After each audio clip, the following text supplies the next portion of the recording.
이번 시간에는 증권가에서 눈여겨보고 있는 종목 이야기 해봐야겠죠. 리포트를 토대로 종목 세세하게 다뤄보도록 하겠습니다. 와이즈경제연구소의 차영조 소장 모셨습니다. 안녕하세요. 안녕하십니까? 반갑습니다. 자, 오늘 첫 번째로 저희가 다뤄볼 리포트부터 체크해보도록 하겠습니다. 키움증권에서 제시한 한국항공우주입니다. 제목은 FA50 수출과 기체 부품 회복이 이끌 2023년이다라는 제목을 달았는데요. 투자 의견은 매수였고요. 목표 주가 65,000원을 유지합니다. 오늘장 같은 경우에는 흑자 전환 기대감에 강세 보여주고 있는데요.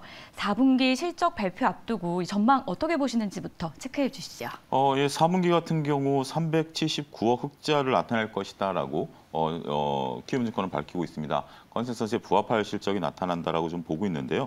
전반적으로 봤을 때 국내 사업이 원활히 진행됐다라는 거죠. 우리가 항공우주와 관련해서는 무기 수출과 관련된 어떤 트리거들을 좀 생각하고 계신 분들이 많으실 텐데요.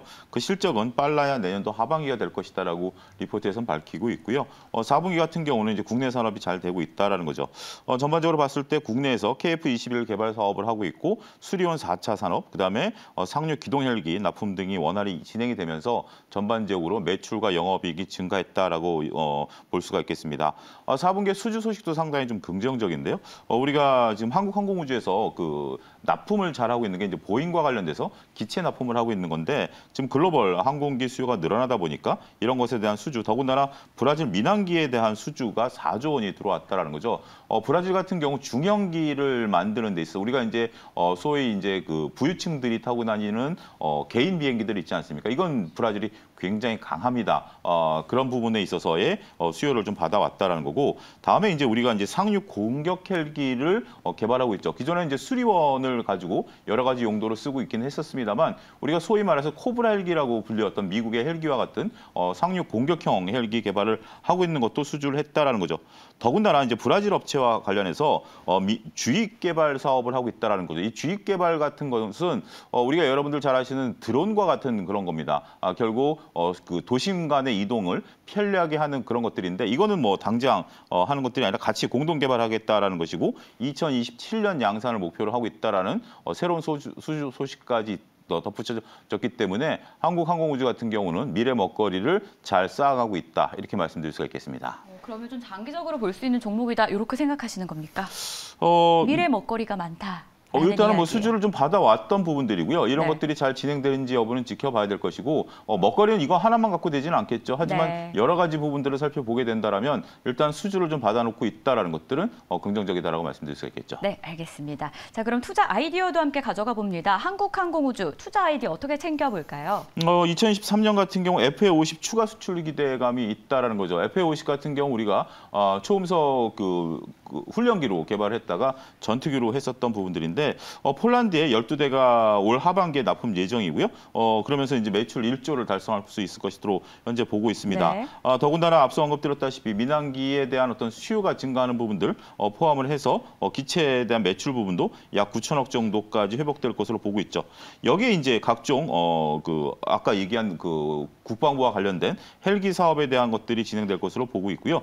더군다나 이제 말레이시아라든지 이집트, 핀란드, 슬로바키아 같은, 우리가 그동안에 이제 뭐 폴란드발 뉴스만 많은 분들이 관심을 갖고 계시는데, 이런 쪽에도 FA50과 관련해서 현재 지금 수주가 지속되고 있다라는 점에 있어서 매우 고무적이고, 이런 것들을 2023년에 주기적으로 살펴보셔야 되지 않을까 싶습니다. 네, 그렇다면 이 리포트 한번 믿어봐도 괜찮을까요? 예, 전반적인 상황들을 잘 이제 나타냈다는 점에서 믿어보자, 이렇게 말씀드리겠습니다. 네, 알겠습니다. 한국항공우주 믿어보겠습니다. 수주 모멘텀이 관건이다라는 한 줄 평도 챙겨가겠습니다. 자, 이어서 두 번째 리포트도 체크해 보시죠. 이번에는 LG생활건강입니다. 신한투자증권에서 리포트를 제시했는데요. 제목을 보니까 좀 궁금한 점도 생깁니다. 변화보다 중요한 것을 찾는 중이라는 제목의 리포트를 제시했는데, 과연 변화보다 중요한 건 뭘지 궁금하네요. 투자 의견은 매수였고요. 목표 주가는 상향 조정됩니다. 89만 원 제시되네요. LG생활건강, 먼저 실적부터 체크해 봅니다. 4분기 실적에 기여한 부분 어떤 것들이 있을까요? 4분기 같은 경우 연결 매출로 약 한 1조 9천억 정도 매출이 좀 나왔습니다. 중요한 것은 YOY 기준으로 줄었다라는 거죠.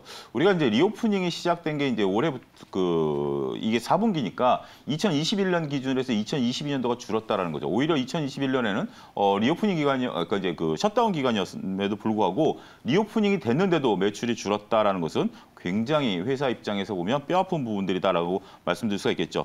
특히 영업이익은 1,700억으로 YOY 기준 26%나 크게 줄었습니다. 소위 박살이 났다라는 표현이 맞을 정도로 많은 분들이 이제 관심을 가졌던 화장품을 이제 쓰는 시기 아니야라고 했음에도 불구하고 화장품을 안 썼던 시기보다 영업이익이 큰 폭으로 줄어들었다라는 거죠. 특히 이제 화장품 같은 경우 매출이 약 10% 정도 감소했다라는 것이 굉장히 이제 중요한 역할이 아니겠는가라고 말씀드릴 수가 있겠습니다. 저희가 이제 가을에 이쪽 LG생활건강도 한번 다뤘었고 다른 화장품들도 다룰 때 중국에서의 고전에 대해서도 계속해서 말씀을 좀 드렸었는데 그때 LG생활건강의 이제 후 같은 경우 면세점 매출은 조금 늘긴 했습니다만 여전히 역성장하고 있다라는 것들이고요.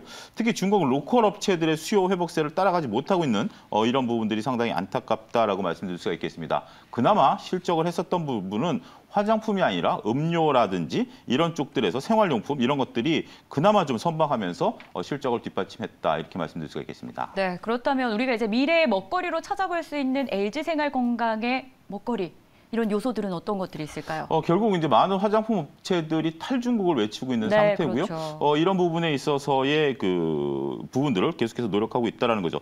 물론 이제 원달러 환율이 떨어지다 보니까 원가에 대한 개선 효과라든지 그다음에 이제 중국에서 더 이상의 마케팅 비용을 쏟아붓지 않고 있다라는 거. 어쨌든 이게 회사의 전략으로 읽어내셔야 되겠죠. 마케팅 비용을 쏟아붓지 않겠다라는 것은 이제 중국에 기대지 않겠다라는 선언과도 같은 부분들이고 역설적으로 이런 것들이 비용 절감 효과가 나타나면서 수익성에 개선될 가능성이 있다라고 보는 거죠. 지금 현재 우리 그 많은 화장품 업계들이 바라보고 있는 게 미국과 남미 쪽이죠. 우리 K컬처 역할로 인해서 이쪽에서 그 매출이 늘어나고 있는데 특히 미국에서 매출이 10% 이상 성장하고 있기 때문에 이런 부분에 있어서 탈중국을 외칠 수 있는 하나의 트리거가 된다라고 좀 말씀드릴 수가 있겠죠. 전반적으로 음료 부분이라든지 이런 쪽들이 마진율이 높은 부분에 있어서도 주력 사업을 펼쳐가고 있다. 여기에 나와 있지는 않았습니다만 LG생활건강 같은 경우 인도네시아라든지 이쪽 동남아 쪽의 음료에 대한 어떤 트리거들도 가져가고 있는 부분들도 있기 때문에 같이 한번 잘 살펴봐야 되지 않을까 싶습니다. 네, 그렇다면 투자 아이디어도 한번 챙겨보겠습니다. 중국을 제외하고도 해외 사업 매출이 한 자릿수 이내에 꾸준히 성장하고 있다고 하는데 이런 부분도 좀 궁금해요.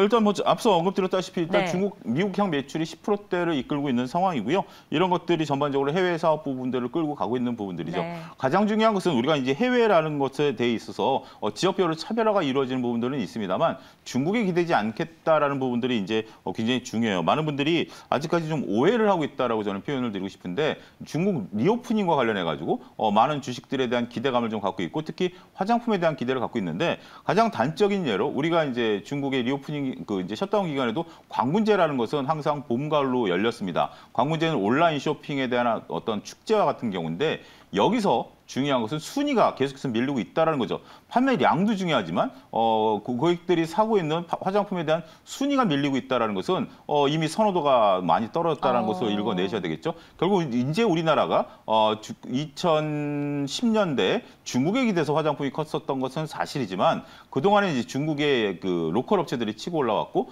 더군다나 역설적으로 코로나 국면에 소위 그 따이공이라고 불리우는 보따리상들이 움직이지 못하다 보니까 화장품의 특성상 한번 바꾸게 되면 다시 옛날로 돌아가기 어렵습니다. 이러한 특성을 감안하게 된다면 화장품이 중국에 기대서 성장한다는 것은 쉽지 않다 이렇게 말씀드릴 수가 있겠습니다. 네, 그렇다면 오늘 저희가 살펴본 이 리포트는 한번 믿어봐도 괜찮을까요? 전반적으로 이제 그 상황 판단을 잘하고 있다라는 측면에 있어서는 믿어보자 이렇게 말씀드리겠습니다. 네, 믿어보자라는 이야기 해주셨고요.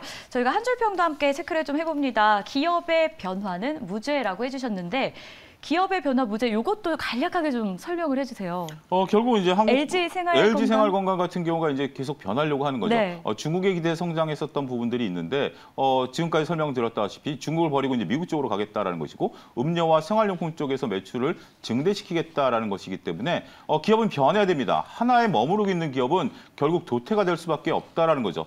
시장이 바뀌었는데 기업은 여전히 중국을 바라보고 있다? 그거는 뭐 망하겠다라는 얘기죠. 결국 중국이 안 되니까 발빠르게 미국 쪽으로 눈을 돌리고 있고 이런 쪽에서 매출 트리거를 끌어내고 있다는 측면에서 보면 매우 긍정적이다. 그렇지만 이게 지금 당장 효과가 나타난다고 보기는 어렵습니다. 전반적으로 우리가 이제 매출처를 A에서 B로 바꿀 때는 약간의 시간이 좀 필요하죠. 지금 이제 그 기간을 통과하고 있다라는 측면에 있어서 접근하셔야 되지 않을까 싶습니다. 고맙습니다. 중국에서 미국으로 시선을 바꾸는 것, 기업은 변해야 한다. 이렇게 좀 정리를 해주십니다.